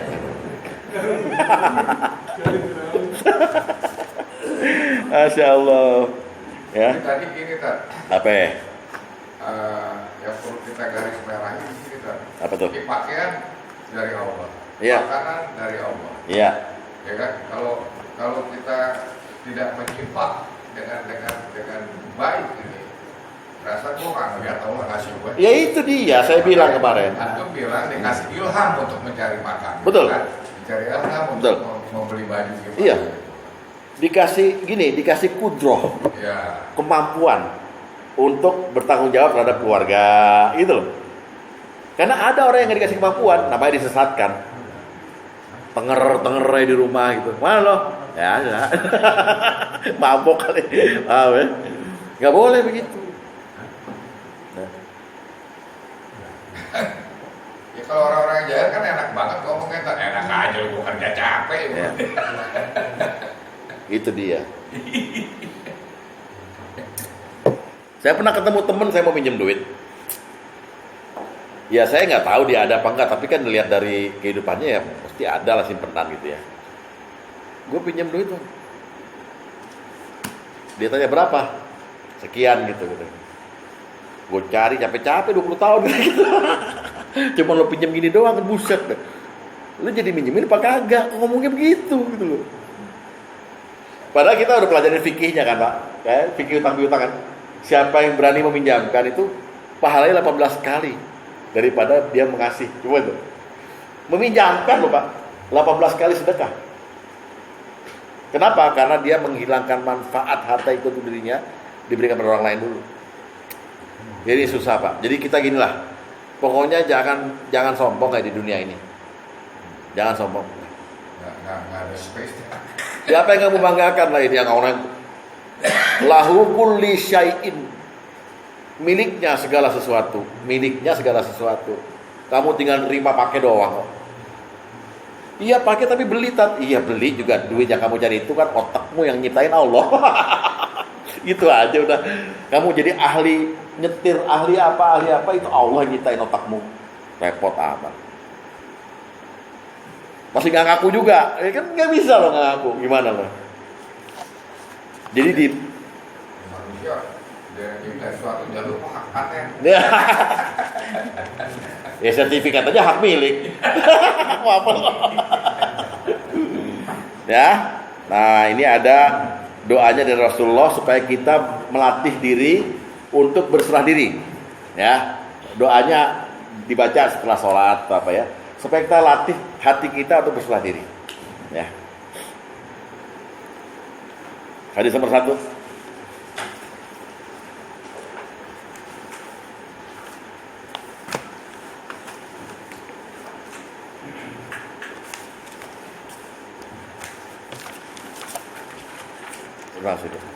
Ya, hadis nomor 1. Ya, doanya dibaca itu ya Ibnu Abbas.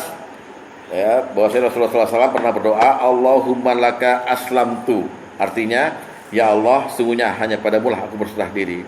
Wa bika amantu, dan kepadamu lah aku beriman. Wa alaina tawakkaltu, dan kepadamu lah aku tawakal. Di sini perbedaan antara berserah diri sama tawakal ya. Terus wa ilaika ana betul, dan hanya padamu lah aku kembali. Wa bika khasamtu, dan hanya kepadamu karena mulah aku berbantah. Apa maksudnya? Dan hanya karena mulah aku berbantah. Maksudnya begini loh. Kalau Anda ketemu orang yang ngomong tentang dirinya sendiri, Anda harus ingatkan Allah itu semuanya. Itu namanya berbantah. Membantah kesombongan. Paham ya? Paham ya? Anda termasuk orang yang membantu dia berserah diri gitu loh. Ya, doa ini dibaca pelan-pelan. Allahumma apa? Laka aslamtu wa bika amantu dan sebagainya. Baca. Mantap nih. Udah makin alim aja ya orang sini, soleh dan alim ya. Ya ini mau buka puasa. Kadang-kadang digabung-gabung. Udah. Oke.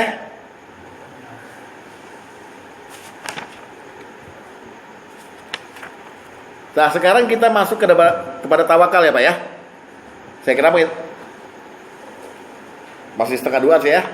Masuk kepada tawakal. Nah apa bedanya? Kan kita sering bilang nih bismillah tawakalna billah ya kan. Bismillah tawassalna bismillah tawakkaltu 'ala Allah. Bismillah. Dengan nama Allah aku bertawakal padamu. Kan begitu. Tawakal bukan berserah diri sebetulnya. Tawakal itu mewakilkan usaha dan ikhtiar kita kepada Allah semata hasilnya. Paham nggak? Jadi kita kan nggak bisa apa-apa. Makanya tawakal itu punya moto la haula wala quwata illa billah atau billahil azim. Nggak ada upaya kita, nggak ada kekuatan kita, terkecuali kekuatan itu punya Allah. Itu tawakal. Ya, jadi tawakal itu mewakilkan kemampuan diri yang udah usaha, udah ikhtiar, udah kasab, hasilnya kita wakilkan pada Allah. Itu namanya tawakal. Nabi punya sahabat. Jadi Nabi lagi ceramah, dia lihat di luar tuh ada sahabat datang, ya, bawa onta. Udah dia datang, ontanya langsung dibiarin, dia masuk.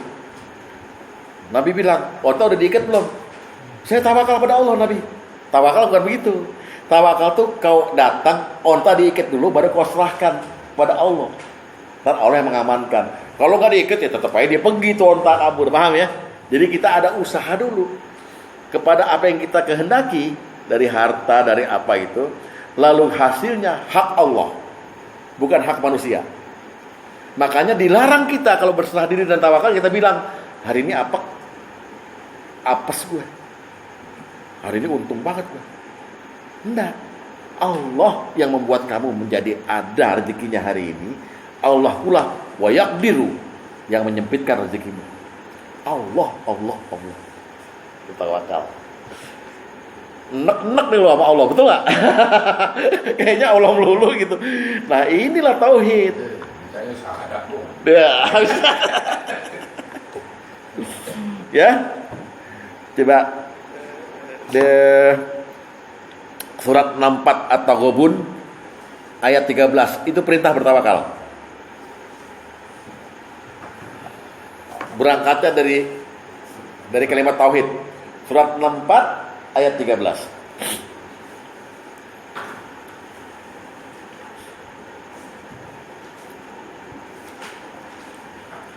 Oke. Allahu la ilaha illahu. Allah, enggak ada Tuhan selain Dia. Wa 'alallahi falyatawakkalul mu'minun. Dan hendaknya, ini perintah, orang-orang mukmin bertawakal pada Allah saja. Ini perintah bukan? Perintah. Tadi perintah berserah diri, sekarang perintah bertawakal. Kayak gini lah, bapak ngandelin jagoan saya Allah. Itu tawakal. Udah ini pasti, karena dia kan ngelihat kita. Wah. Kalau udah begitu, ya soalim loh, mending kayak gitu. Jangan. Kalau hubungannya COVID, nanti ya, kalau nggak sabar, bapak pulang berdua. Ya. Belum, ini keterangan belum sampai. Jangan motot sama saya. Ya. Jadi kata ayat ini, wa 'alallahi falyatawakkalul mu'minun. Dan hendaknya pada Allah saja bertawakal, jangan pada yang lain. Karena Allah buka dengan perintahnya dengan kata-kata la ilaha illahu.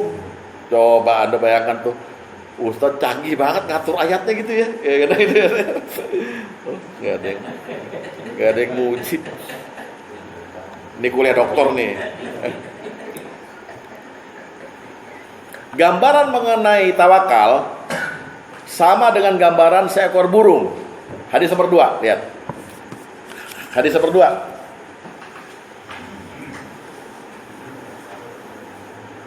Dari Umar bin Khattab, dia berkata, Rasulullah SAW bersabda, "Lau annakum kuntum tawakkalna 'ala Allah."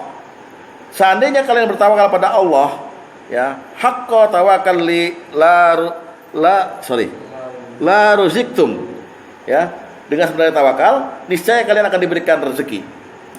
Seperti burung yang diberikan rezeki, burung itu pergi di pagi hari dalam keadaan perut kosong, pulang dalam keadaan kenyang. Maksudnya apa? Burung yang mikir hasil. Kita udah ketakutan doang nih. Dapat kerja kan nih hari ini nih. Gue udah capek nih, udah fotokopi ribuan lembar apa CV sama itu. Jangan, tawakal. Serahkan hasil sama Allah. Hasil hak Allah. Jangan memvonis hasil. Aduh, gagal lah. Gagal ya. Allah bilang, lo bilang gue yang gagalin kan? Ya udah, gagal terus. Hati-hati tuh dengan. Hadis juga bilang gini, masa lo kalah sih memburuk. Hadis Rohul Tom. Main tafsirin aja dia. Jelas Pak? Simple. Rasulullah kasih contoh simple. Tawakal kamu pada Allah. Ya, nanti pasti kamu akan diberi rezeki. Sebagaimana burung yang pergi pagi hari dalam keadaan kosong perutnya, pulang kenyang. Tuh burung kan nggak bilang, aduh mantep begah gue, enggak. Iya jalan aja. Dan semua alam ini bertasbih pada Allah. Subhanallah, subhanallah. Tahu-tahu dapat cacing, makan, pulang. Dan burung nggak kayak manusia, nggak ada istilah krisis ekonomi di mana di perburungan. Burung bawa keranjang, dia bawa cacing semuanya. Ini ditanya burung lain kenapa lo? Bawa persediaan, gitu. Nggak ada. Kita rakus Pak. Paham gak? Kok Ustadz dokter banget ya gitu ya? Paham ya? Iya emang lo juga. Nuduh. Nah itu tawakal. Makanya Rasulullah bilang, seandainya orang pergi dari rumahnya keluar rumah bilang, Bismillahi tawakkaltu 'alallah la haula wala quwata illa billah. Dengan nama Allah aku bertawakal kepada Allah, enggak ada kekuatan selain Allah. Lalu malaikat akan berkata, kamu telah dicukupi, kamu telah dilindungi. Dan Rasul bilang, setan jauh dari dia. Hah? Dapat jahe merah. Dapat jahe merah. Apaan gua nggak komplit. Apa racun ini?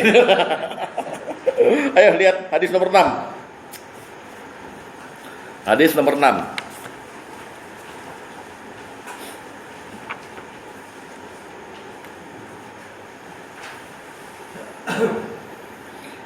Dari Anas bin Malik dia berkata, Rasulullah SAW bersabda, barang siapa yang berdoa ketika keluar dari rumah, Bismillahi tawakkaltu 'alallah la haula wala quwata illa billah, yang artinya dengan nama Allah aku bertawakal pada Allah, tiada daya dan kekuatan melainkan dengan kekuatan Allah, maka akan dikatakan padanya, engkau telah dicukupi, engkau telah dilindungi, dan setan akan menjauh darinya.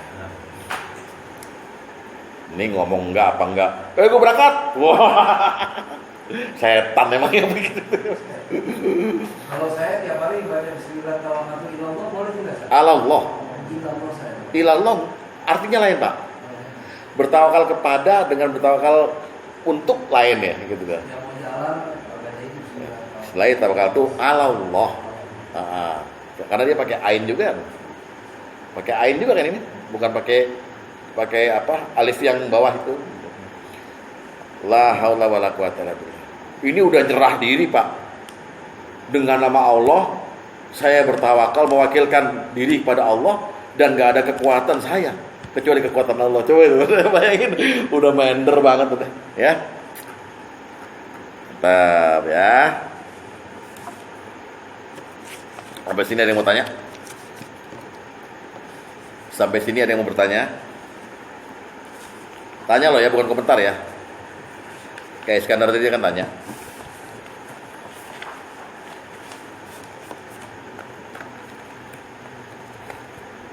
Oke.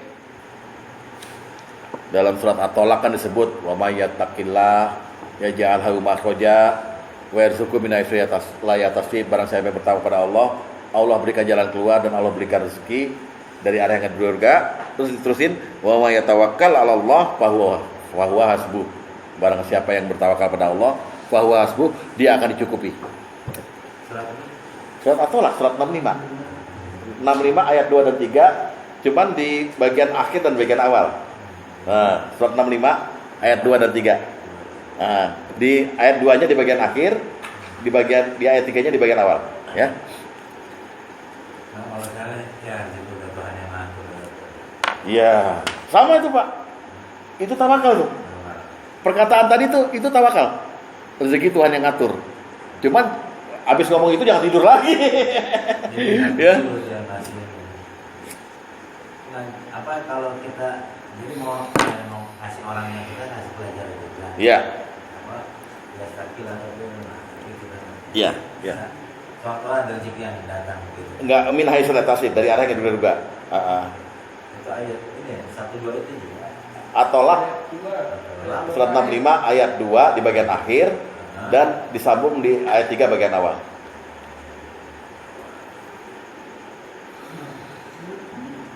Udah? Kan masih pada bawah ini kan? Jadi kita udah lewatin menyerahkan diri dan tawakal, terus minta perlindungan. Buka surat ke-73 ayat ke-9. Ini masih dalam rangka tauhid ya, masih dalam rangka konsekuensi syahadat kan. Surat 73 ayat 9. Udah pada ngerti dah tawakal gimana ya? Ayat berapa? Ayat 9, Pak. 9. Ya. Surat 73 surat apa? Muzammil kan? Ayat 9, lihat baik-baik. Rabbul masyriqi wal maghrib. Allah itu Tuhannya barat dan timur. Ya kan gitu ya? Masyriq itu timur, maghrib itu barat. Masyriq itu timur, maghrib itu barat, ya kan? Terus la ilaha illahu, enggak ada Tuhan selain Dia. Fattakhizhu wakila. Maka ambillah Allah saja sebagai pelindung. Tuh. Jadi perintahnya minta perlindungan juga ada perintahnya. Dasarnya la ilaha illallah juga. La ilaha illahu fattakhizuhu wakila. Enggak ada Tuhan selain Dia, maka ambillah Dia sebagai pelindung.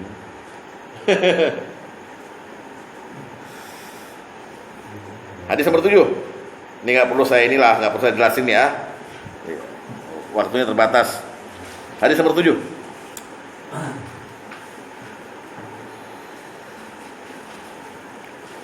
Main cepat aja ya. Dari Abdullah bin Abbas radhiyallahu anhu, beliau berkata, suatu saat aku berada di belakang Nabi sallallahu alaihi wasallam. Lalu beliau bersabda, wahai Ananda loh nih ya. Artinya kepada anak di bawah dia umurnya kan, ya gulamu, wahai Ananda, aku akan mengajarkan padamu beberapa perkara. Ini Bapak boleh ajarin nih ke anak-anak ya. 1, jagalah Allah, niscaya Allah akan menjagamu. 2, jagalah Allah, niscaya Dia akan selalu berada di hadapanmu. Jadi kalau kita jaga Allah, paham bahwa Allah ada di kita, ya, Dia punya segalanya. Allah juga begitu. Ya, kalau engkau minta dengan apa, Dia akan mengijabah, gitulah sepertinya. Terus nomor 3, iza sa'alta fa'as'alillahi wa iza staghnat fasta'in billah. Jika kamu mintalah pada Allah, dan jika kamu memohon, mohonlah pertolongan pada Allah. Kenapa? Ya karena cuma Dia yang punya. Cuma Dia yang berhak diminta. Itulah makna iyyaka nasta'in. Iyyaka na'budu, ngakuin Allah satu. Iyyaka nasta'in, hanya kepada Dia, hanya kepadanya aku mohon tolong, enggak kepada yang lain. Enggak kepada gunung, enggak kepada dukun, enggak kepada siapa gitu. Minta. Oleh sebab itu kita punya adab sama Allah. Kalau kita meminta sama orang, sebelumnya kita minta sama Allah dulu. Ya Allah, saya pengen minta darimu melalui perantaraan Dia. Bukalah hatinya untuk saya. Itu tauhid. Ya. Jangan langsung minta sama orang. Yang diminta juga jangan sombong. Kalau nggak ada, bilang nggak ada. Lo dari duduk kemari minta dulu, nggak pernah ngasih. Hidayah nggak sombong. Iya. Nah, lihat lagi sekarang. Udah minta perlindungan, udah. Ya. Minta perlindungan, minta tolong sama Allah. Sekarang nomor 3, meyakini bahwa Allah mengawasi dan membalas. Wah, ini penting di tauhid ini, di syahadat nih. Ya. Jadi kita ada di bab 3, meyakini bahwa Allah mengawasi dan membalas. Kita lihat nasihat Luqman. Surat Luqman, surat 31 ayat 16. Surat 31 ayat 16.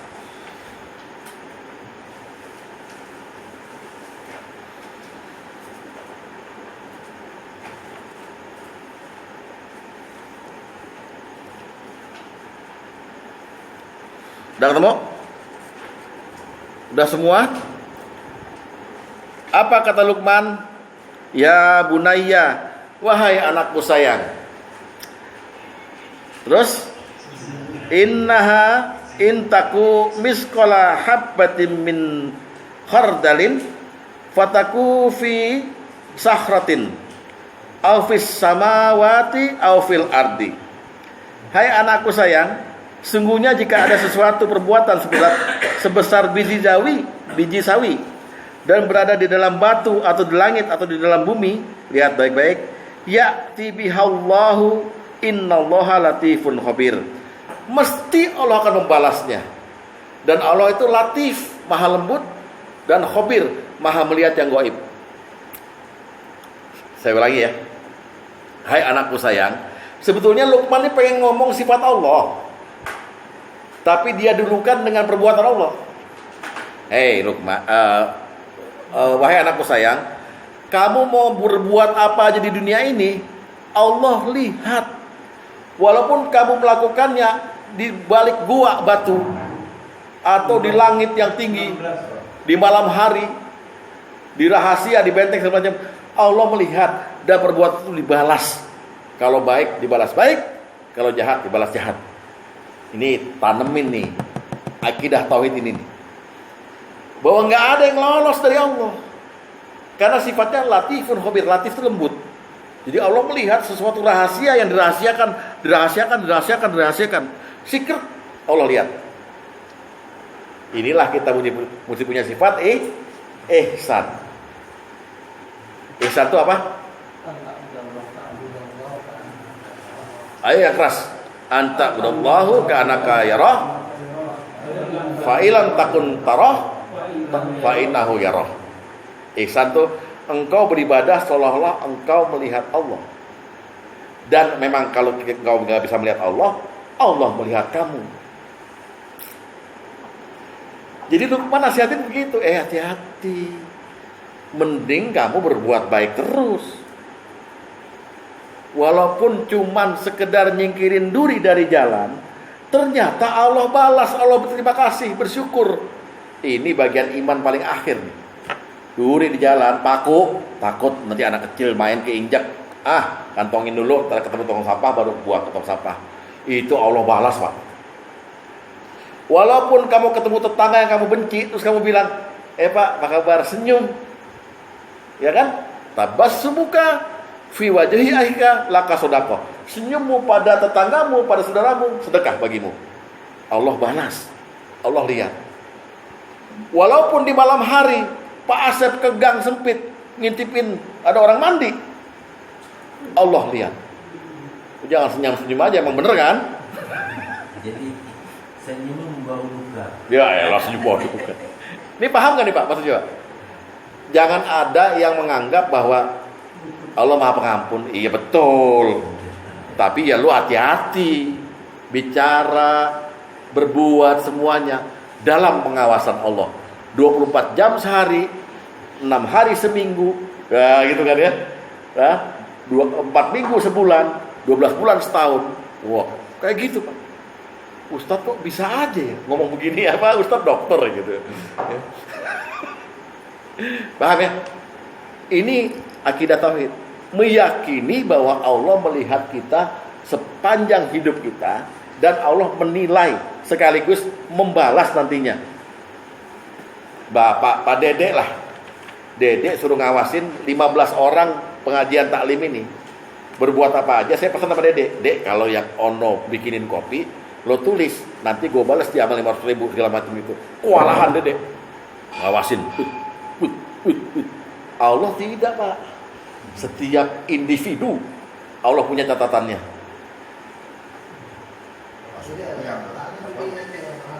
Ibrahim Iya. amal masyita. Majaziun bih. Ya, jadi kita mesti punya nanemin ke anak kita, walaupun papa mama nggak lihat kamu ngapain.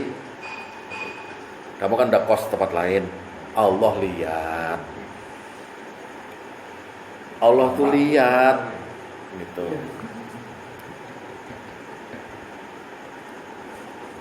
Makanya orang yang ihsan, Pak Tom, orang yang ihsan itu baik dalam khalwat dan jalwat sama-sama sadar bahwa Allah lihat. Khalwat tuh dia sendiri aja di sejadah, sendiri di malam hari merenung, atau jalwat di keramaian begini, dia sadar Allah lihat. Nah, ya. Jadi saya mengenalkan Allah kepada taklim ini. Bapak jangan berpikir Allah itu, ya dia mengampuni, dia tahu, maklumlah saya ini udah lama menduda gitu. Enggak, Allah balas. Usaha Anda bagaimana? Apa? Banyak yang hilang gitu, yang berpulang kayak tadi itu. Allah mana Allah gitu kan. Dalam Allah dan Jawa kita. Ya itu nama. Kalau orang bertauhid Pak, bersyahadat, itu semuanya kembaliin ke Allah. Termasuk bahwa dia sadar dia dilihat. Ya. Ego manusia.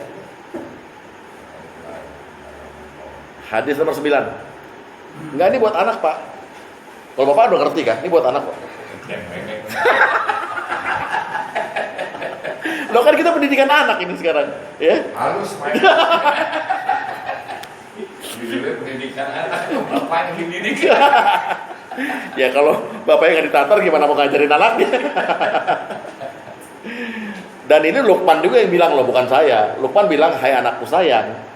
Allah balas loh gitu, ya kan gitu ya. Oke, hadis nomor 9 itu adalah sifat yang mesti dimiliki, yang dipesan oleh Luqman untuk anak-anak kita. Sifatnya adalah al-ihsan. Al-ihsan itu apa? Ihsan itu adalah anta budallaha ka'annaka tarah, fa illam takun tarahu fa innahu yarak. Ihsan adalah engkau beribadah pada Allah seakan-akan engkau melihat Allah di hadapanmu. Tapi jika engkau tidak melihatnya, maka sadarilah dan yakinilah dia melihat kamu. Dalam khalwatmu, dalam jalwatmu, dalam terangmu, dalam gelapmu, Allah melihat. Nggak banyak maksiat kalau orang udah sadar begini Pak. Nggak banyak pengkhianatan pada agama kalau orang udah sadar begini. Banyaknya pengkhianatan karena Allah dipindahin sama dia ke tempat lain. Kita korupsi nih. Iya, itu solar kita campur pasir aja. misalnya campur pasir. Dulu kan nggak campur pasir kan? Dicampur minyak tanah kan dulu. Misalnya. Bah, iya, saat mencampur itu dia anggap Allah nggak lihat. Iya kan? Asik ya? Asik loh. Main itu. Ada CCTV nih. Ada CCTV. Makanya Pak Sudarmono wakil presiden tahun 78-79 bilang waskat, pengawasan melekat. Ya, Islam udah lama Pak. Ya kan? Kenapa? Dikit lagi. Kita sampai mencintai Allah. Sekarang masuk ke mencintai Allah dan Rasulnya. Belajar mencintai Allah dan Rasulnya. Ya. Ini nyindir kita semua nih.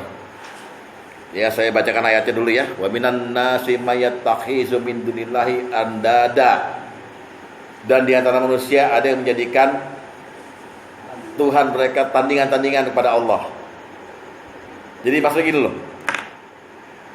Dijelasin sama Allah, yuhibbunahum kahubbillah.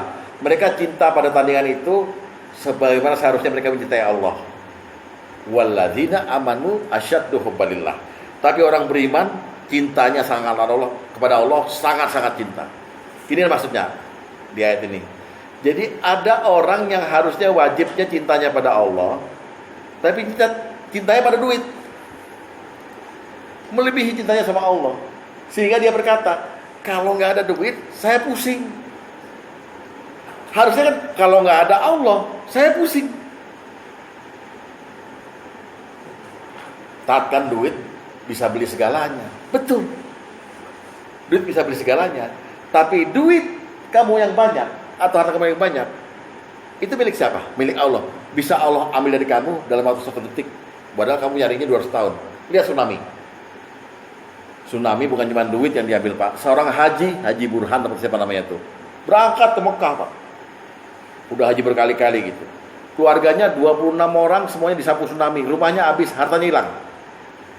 Nggak ada bukti dia punya duit di bank. Habis semua. Dia pulang ke situ, gue mau tinggal di mana?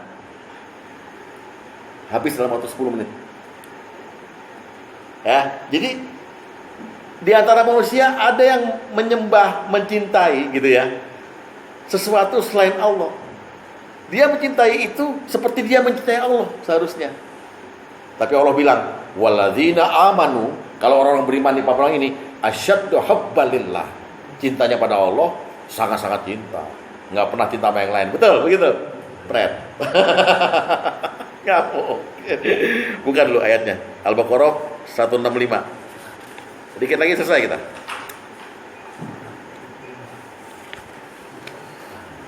Ya.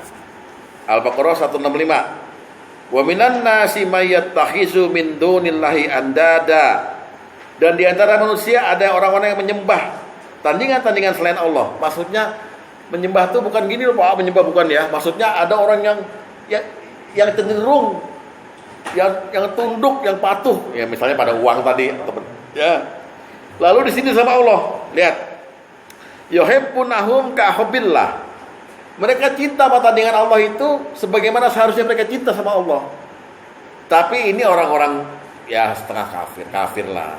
Kalau orang beriman, walladzina amanu asyaddu hubbalillah. Tapi orang beriman itu sangat-sangat cinta pada Allah. Ayo kita buktiin dong kalau begitu. Bagaimana kita cinta sama Allah kan gitu, ya. Ini konsekuensi syahadat nih, ya.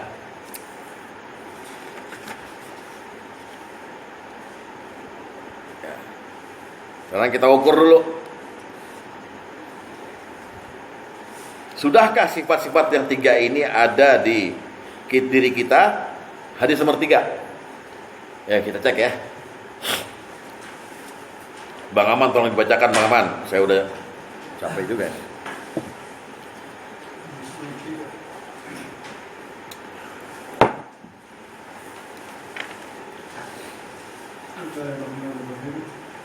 عن أنس بن مالك أن النبي صلى الله عليه وسلم قال ثلاث من كنا فيه وجد حلاوة الإيمان أن يكون الله ورسوله أحب إليه مما سواهما وأن يحب المرء لا يحبه إلا لله وأن يكره أن يعود في الكفر كما يكره أن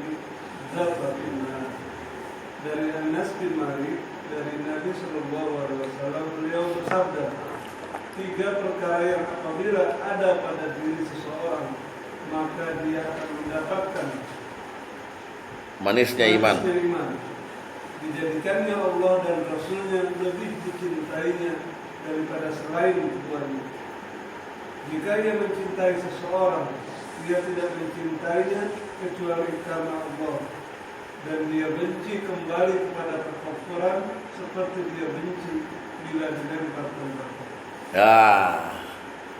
Coba resapi dulu kalimatnya 1, 2, 3 itu. Ada nggak di diri Bapak? Nomor 1, Allah kita jadikan, Allah dan Rasulnya kita lebih cintai dari selain keduanya. Ini biasanya terjadi pada orang-orang kota nih Pak. Susah kita. Meeting jam 12, azan terdengar. Taruh sekalian aja jam 1 jamaah. Padahal yang manggil siapa? Allah. Hayya 'alas shalah, maksudnya kamu dapat kehormatan bertemu aku sekarang. Ayo katanya. Tar, ini penting nih perdagangan nih. bisnis B2B. Business to business, ya. Bank industri misalnya, ya kan? Ya Budi kasar. Misalnya. Bebek to bebek.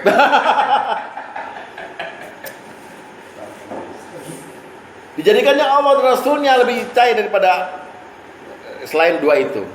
Yaitu kita kadang-kadang juga kebetulan Allah kasih rezeki istri yang cantik, seksi, muasin hati, segalanya. Ya, istri cantik lah gitu. Lalu kita harusnya pada waktu kita mencintai istri kita itu, kita tuh cinta sama Allah melebihi lagi. Terima kasih Allah kok kasih aku ini enggak. Istri cantik, sakit, perutnya perlu ke rumah sakit jam 3. Langsung mobil keluarin, buat. Karena cinta. Rasulullah bilang, Allah bilang, wa minal laili fatahajjat bihi nafilatan lah. Dan di jam 3 malam bangun kamu tahajud. Mana ada yang memenuhi? Lebih cinta Allah apa lebih cinta istri?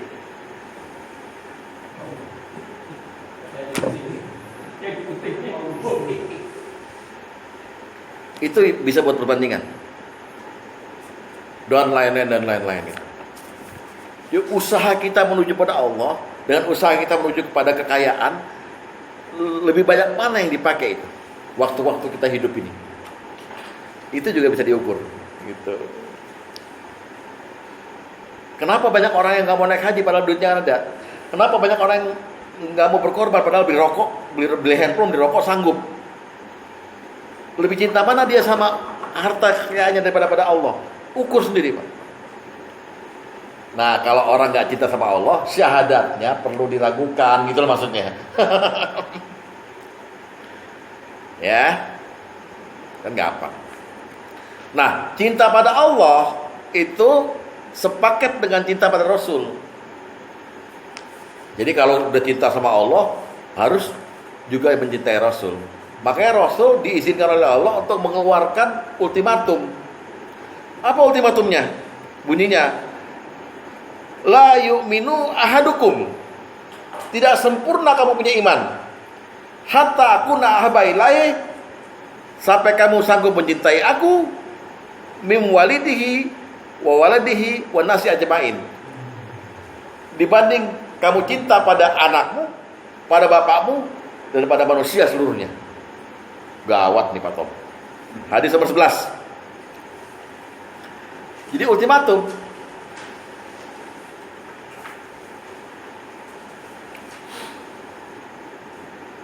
Ya, dari Qatadah, dari Anas dia berkata, Nabi SAW bersabda, la yu'minu ahadukum,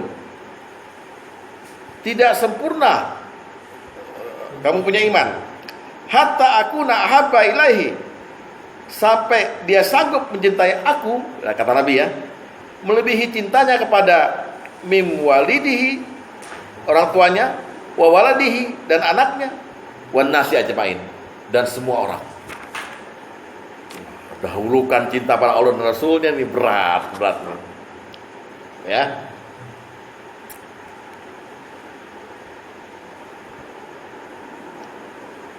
Ntar saya kasih gimana caranya mencintai Allah dan Rasulnya. Saya kasih nanti. Ada banyak sih, tapi yang hari ini satu aja sebagai bab akhir, yang judulnya ini loh. Yang judulnya nomor 4 yang bab 2 tuh. Kan pertama belajar mencintai Allah dan Rasulnya, melebihi apapun. Yang kedua apa? Implementasi cinta pada Allah.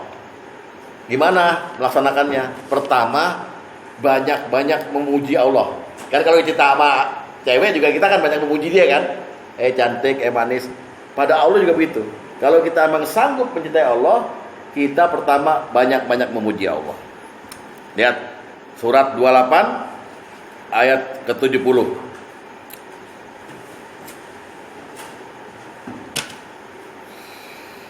Surat 28 ayat ke-70. Surat apa tuh? Surat Al-Qasas ya? Selalu ada tauhidnya di sini. Lihat baik-baik ya. Wa huwallah, dan dia Allah, la ilaha illahu, enggak ada Tuhan selain dia. Lahul hamdu fil ula wal akhirah, baginya segala puji di dunia dan di akhirat. Ini udah haknya dia, berarti dipuji.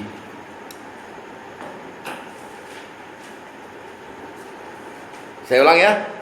Wa huwallahu la ilaha illahu, dialah Allah, enggak ada Tuhan selain dia. Lahul hamdu, buat dia semua pujian, fil ula di dunia, wal akhirah, dan di akhirat. Bayangkan teman. Nggak ada. Ustadz canggih banget, jangan. Boleh bilang Ustadz lebih canggih dari saya. Itu boleh.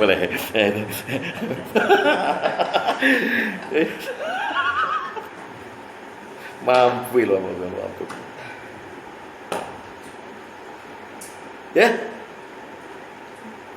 Karena muji Allah itu diperintah. Ya. Diperintah di berbagai tempat di Al-Quran. Selalu ada wabihamdi. Fasabbih bihamdi rabbika. Bertasbihlah dan memuji Tuhanmu. Wabihamdi itu. Itu artinya pujilah atas semua perbuatan dia. Apapun perbuatan dia, dipuji aja. Ya elah Pak, apa beratnya bangun tidur? Apa Rasulullah bilang? Alhamdulillahilladzi ahyana ba'da matana. Ampun, gue gak mati waktu tidur, gue gak mati. Alhamdulillah.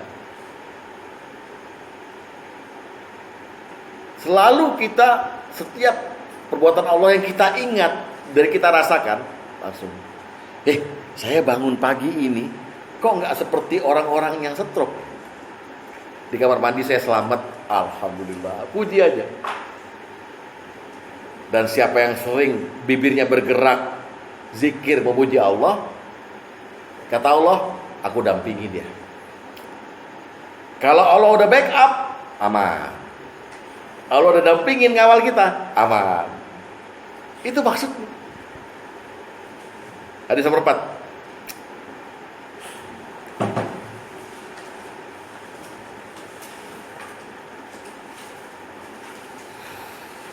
Sesungguhnya Allah Azza wa Jalla berfirman, dia diskusi, Ana ma'abdi ma zakaroni wa taharrakat fi syafatah. Aku bersama hambaku selama dia mengingatku dan kedua bibirnya bergerak menyebutku. Bayangkan tuh, kayak apa ya? Bapak punya bodyguard di dunia ini kan cepet kalau manggil, datang awal, aman Bapak. Ini enggak. Bapak bilang aja, Subhanallah, Alhamdulillah, Alhamdulillah ya Allah. Allah datang mendampingi. Apa yang ada Allahnya, datang Allah mendampingi. Ngomong Bapak percaya nggak begitu? Hah? Harus percaya. Pertama memuji. Gitu Pak. Jadi kita benar-benar ya Allah segalanya lah gitu. Ya. Kalau Pak Tom kan enggak waktu di Amerika. You to me are everything. Wah, engkau segalanya bagiku. Keren. Haram ya. Iya haram.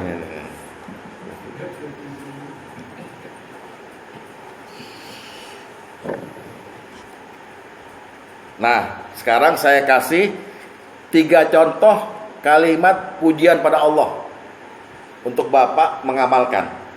Sekaligus saya himbau untuk diamalkan. Ya. Pertama hadis nomor 8. Ya, ini diamalkan tiap hari. Lihat baik-baik ya. Mangkola, barang siapa yang mengucapkan La ilaha illallah wahdahu la syarikalah lahul mulku walahul hamdu. Ya. Wa huwa ala kulli syai'in qadir fi yaumin mi'ata marrah. Barang siapa yang mengucapkan itu tadi, ya, sampai apa? Wa huwa ala kulli syai'in qadir 100 kali setiap hari, maka baginya setara dengan membebaskan 10 budak. Dan dicatat baginya 100 pahala, dia hapus darinya 100 dosa, dan dia memiliki perisai yang menjaganya dari setan pada hari itu hingga malam hari. Tidak ada orang yang dapat berbuat lebih baik dari dirinya kecuali orang yang mengamalkan lebih banyak darinya. Jadi boleh 200, boleh 300, boleh 1000. Tapi 100 saja Bapak aman. Hari itu dosa Bapak 100 dihapus, ditambah 100 kebaikan, dan nilai pahalanya seperti membebaskan 10 orang budak, dan Bapak dijaga dari setan sampai malam hari. Siapa yang sanggup amalkan? Ini waktunya cuma 11 menit.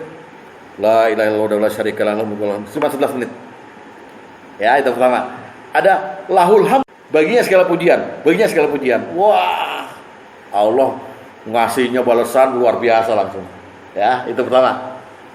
Ya, la ilaha illallah wahdahu la syarikalah lahul mulku wa lahul hamdu wa huwa ala kulli syai'in qadir. La ilaha illallah 100 kali. Enggak lama, Pak. Tapi ini demi dekatnya Bapak sama Allah. Bukti cinta sama Allah. Baik.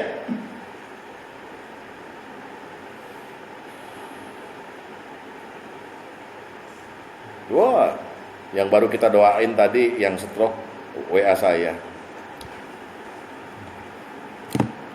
Kedua, hadis nomor 5.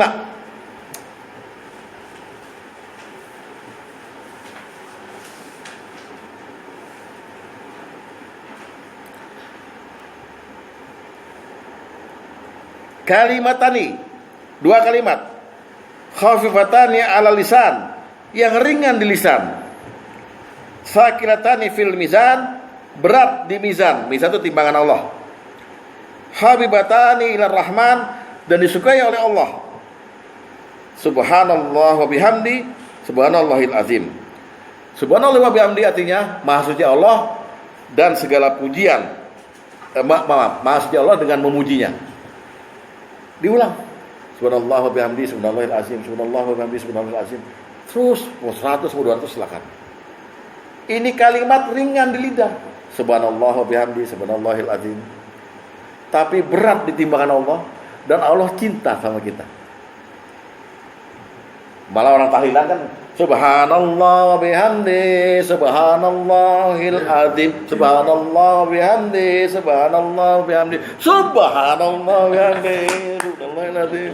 Allah ya gitu. Ya ngerti lah. Iya, dapat berkat. Ya boleh pasti. Sebentar ya.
Oke.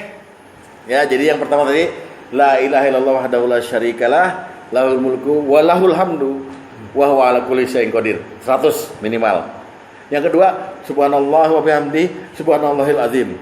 Terserah berapa. Ya. Yang ketiga, terakhir nih kita ngomong hadis nomor 10.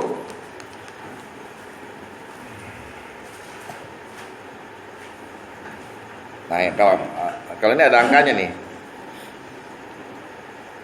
Lihat baik-baik ya, barang dari Abu Hurairah dia berkata, Rasulullah SAW bersabda, barang siapa ketika pagi dan sore, lihat ya, pagi itu habis subuh, sore itu menjelang maghrib, ya, atau habis asar boleh, membaca subhanallah wa bihamdi saja, mi'atan marrah tapi 100 kali.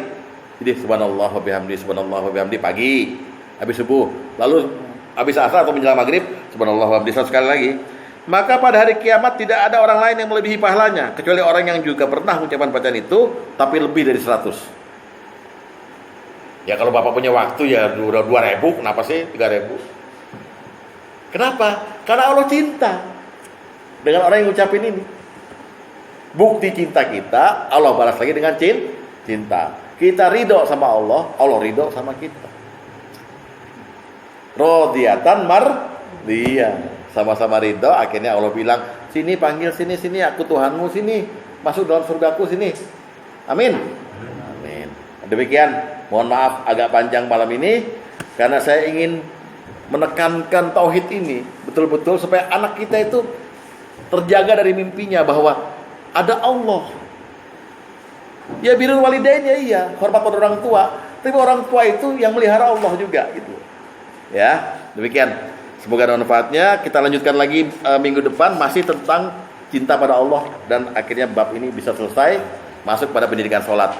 Semoga ada manfaatnya dan mohon maaf atas segala kesalahan. Usikum nafsi bitaqallah. Wassalamualaikum warahmatullahi wabarakatuh. Waalaikumsalam warahmatullahi wabarakatuh.